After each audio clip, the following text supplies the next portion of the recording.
Hey everybody, today I wanted to talk to you about granulations.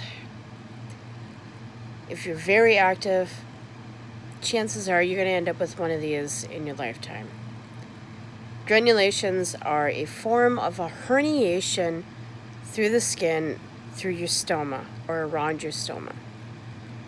So as you're doing those abdominal crunches, or you have a little one and you're picking up and putting down, or you're constantly on the go and you're just moving, movement sucks. Movement causes friction. Friction causes the herniation in the stoma, so therefore you end up with granulation tissue. As the stoma is healing, the granulation is the tissue that is around your stoma that is getting squeezed out like a jelly donut. At least this is the comparison that my IR doctor had told me. I call my IR doctor Doogie Howser because he's young, he's tall. That he has going different compared to Doogie Howser, but he's young, he's very knowledgeable, and he breaks it down to a smart-ass response all the time, and I love it. I love it a lot.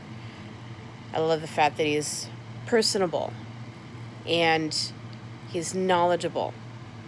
Make sure that you have a great rapport going with your IR doctor, because that is what's going to help you out for the rest of your life now that you have your feeding tube placed. If you have an NG tube, I don't know if you end up with granulation tissue from that, unfortunately, or maybe fortunately. I could not have an NG tube because of my gag reflex being so horribly sensitive. Not to mention, I couldn't handle swallowing a noodle and pulling it back out. I did it a couple of times as a kid, and no. So I'm going to show you Ripley. We're going to go over this granulation tissue and what to do and how it helps. Now, here we go. So we have Ripley. Say hi, Ripley, to everybody. Hello. So this side, you can see a little bit of the granulation tissue up in here. Okay?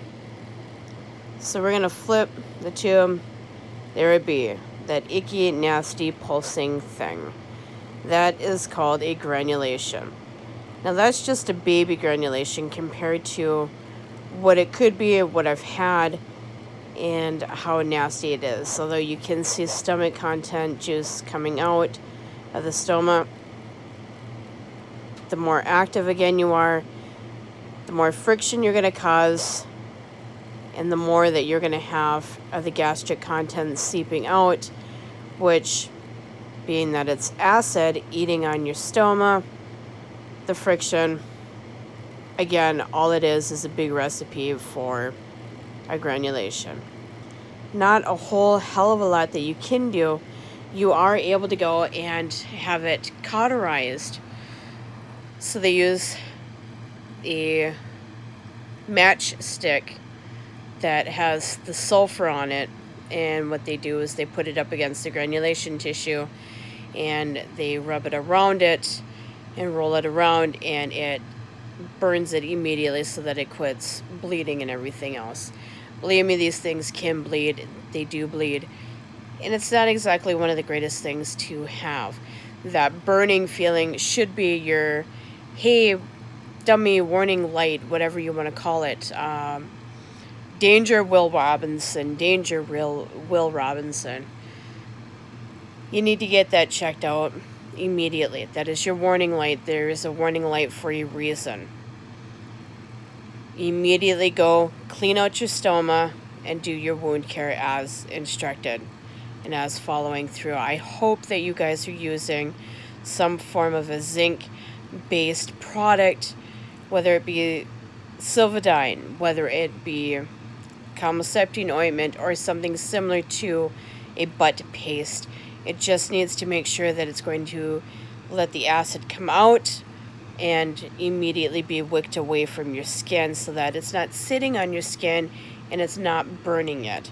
Again, you have all this granulation tissue, you have the stomach acid coming out and around your stoma and laying on your skin. Very, very sensitive tissue skin or tissues, so therefore it's a recipe for disaster.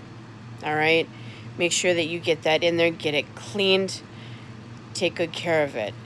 The more that you keep it dry and you keep the moisture away from it, the faster it's going to heal.